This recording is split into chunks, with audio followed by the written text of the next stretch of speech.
Is off the air today because of racist and sexist comments, and today Americans are debating the question, what is okay to say? Is Imus being held to a new standard? And if so, what about others who spew hate on the public airwaves?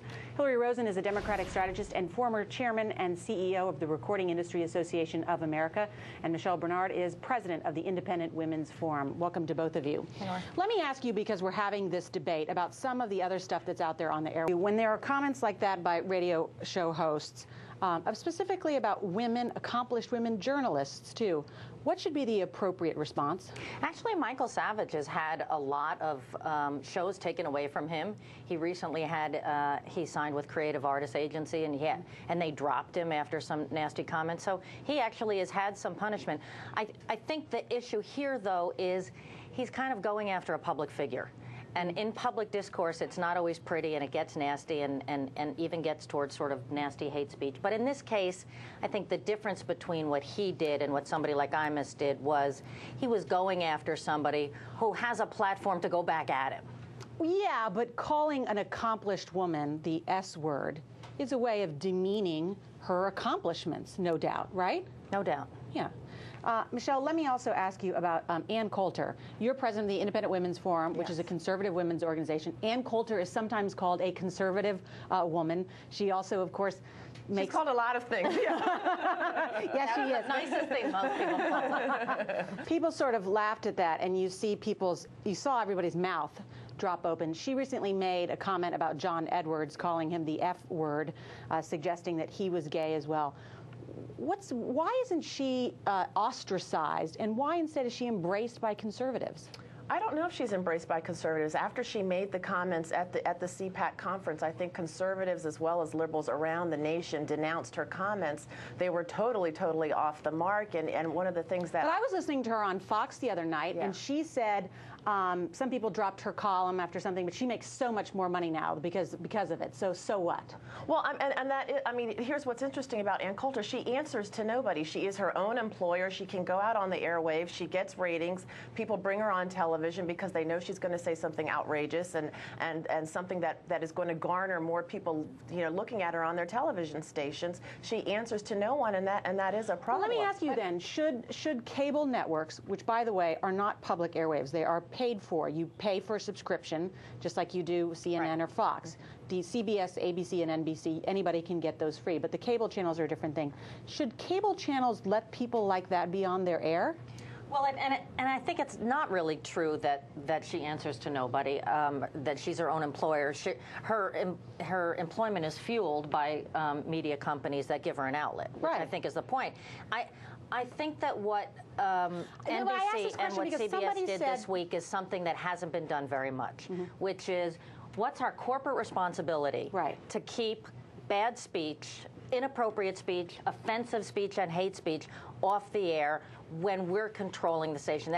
That's not censorship. Censorship is government sanctioned. But there's also something else. I mean, people need to remember, as we talk about Imus, you could just turn off MSNBC in the morning. You didn't have to watch him, and you don't have to listen to him on the radio. And believe me, I think he's a vile human being, and he got his just desserts. But we don't necessarily need more government involvement. Turn off the television. But it wasn't the government that got rid of it. No, exactly. And that's why we always say, the free market worked. Advertisers were pulling out, and people wanted nothing to do with them. So the system really does work, and it works in a good way. In the African American community, one of the things that we are particularly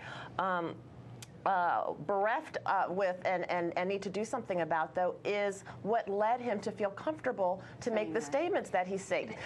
We've got rap lyrics that are constantly calling black women bitches and hoes and a lot of other things. I'm not a bitch. I'm not a hoe. I don't want that music being put out. I don't want people buying it. And within the black community, we need to take because there are a lot of black owners then of black music. So in other words, who run these entertainment labels who make a lot of money selling dirty rap music to African Americans and whites too, yes, that demean primarily black women. And here's what's really interesting. You will drive anywhere in America, whether it is a black neighborhood or a white neighborhood, and see, you know, affluent white children listening to rap music and calling people, hey, my N, you know, or calling women bitches and hoes, because we are getting to a point in our culture where you're growing up, you're hearing this, you're desensitized, and you don't know that it's wrong, but don't buy the music. You absolutely have to make a distinction, though, I think, when we talk about, and I want to talk about hip-hop.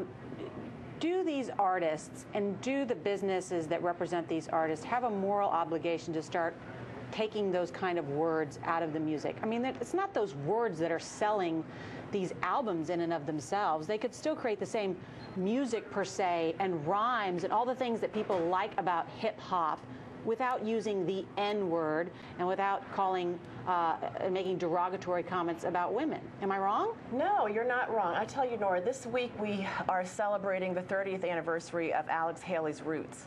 And I've been staying up late every night watching it. And haven't seen it since I was a young girl. Yeah, I remember that too. But you remember it. Well, when I started watching it and thinking about this all in the context of Don Imus, the N-word is used over and over and over again. And when you talk about the historical treatment of black women that were slaves and concubines, and the words that were used to refer to black women by their slavers, it's horrible that our black men do this in their music. And so they do have a moral obligation to censor themselves. I don't think the government should censor them, but they should censor themselves. Why would we do this to ourselves, what was done to us historically? There's some talk, Michelle, sometimes, as you know, artists have used this, feminists have sometimes said this too, that when you use that word yourself, as an African American or a woman may use it, then you can appropriate the language for yourself and you can bring strength back. Do you buy that argument? Or are we past that at this point?